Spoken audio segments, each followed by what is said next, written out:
தஞ்சாவூர் மாவட்டத்தில் அதிமுக பொதுச் செயலாளர் ஜெயலலிதா இன்று மாலை பரப்புரை மேற்கொள்ள இருக்கிறார். இதற்காக அங்கு செய்யப்பட்டிருக்கும் ஏற்பாடுகள் குறித்த தகவல்களை தருகிறார் செய்தியாளர் காதர் ஹுசைன்.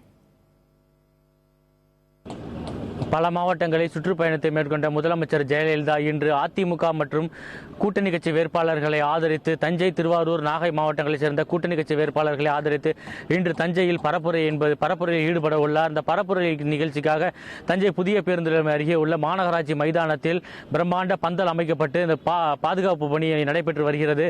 இந்த பாதுகாப்பு பணியில் 3000க்கும் மேற்பட்ட காவல்துறையினர் திருச்சி மத்திய மண்டல ஐஜி செந்தாமரைக்கண்ணன் தலைமையில் பாதுகாப்பு பணியில் ஈடுபட்டு வருகிறார்கள்.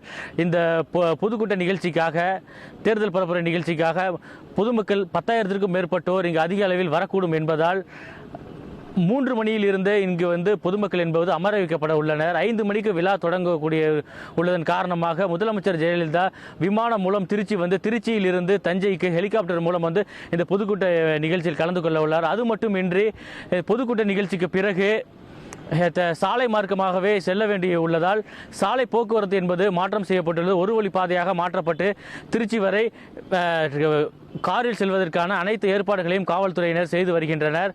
அது மட்டுமின்றி கூட்டம் என்பது அதிக அளவில் உள்ளது என்பதன் காரணமாக நேற்று முதலே காவல்துறையினர் பாதுகாப்பு பணியிலும் வாகனத்தை மாற்றிவிடக்கூடிய பணியிலும் ஈடுபட்டு வருகிறார்கள். ஒளிப்பதிவாளர் நிசாருடன் காதர் ஹுசைன், புதிய தலைமுறைக்காக.